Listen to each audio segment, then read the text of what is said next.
गर्मी का तोड़ तरबूज का शरबत। यह है वाटर पंप पे मिलने वाला असली तरबूज का शरबत, जो कि पिछले 28 साल से लोगों में बहुत ज्यादा मकबूल है। बहुत अच्छा, बेहतरीन है, कोई दो नंबर ही नहीं। साफ पानी, साफ रूह अफ़ज़ा, बेहतरीन शरबत है। लोग दूर दूर से ये तरबूज का शरबत पीने आते हैं।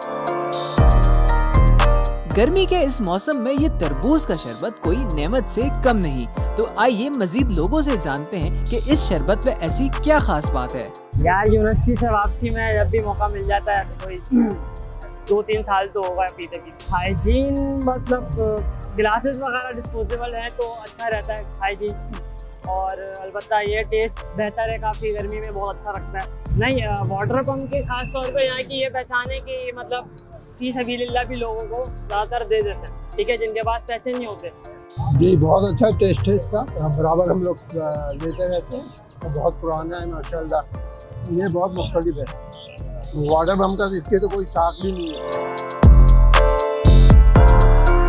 तो जुमा खान यार, इसका हो गया 28 साल। ये 80 रुपये का गिलास। किसी से पूछो भाई जुमा भाई का पास जाना है वाटर पंप तरबूज का, डायरेक्ट हमारे पास है वो, उसके साथ हमारा कोई ताल्लुक नहीं। लोग कितने दूर दूर से आते हैं, बोले किस बंदे ने कराची आया जुमा भाई का शरबत नहीं पिया, समझ लो वो कराची नहीं आया। किसका पास पैसा नहीं, फी सबिलिल्लाह। ये सुबह 8 बजे से लेकर रात को 2 बजे तक कराची वाला को मैं ये पैगाम देता हूँ, एक दूसरे के साथ मोहब्बत करो, सब एक हो जाओ, अपना मुल्क और वतन की खिदमत करो।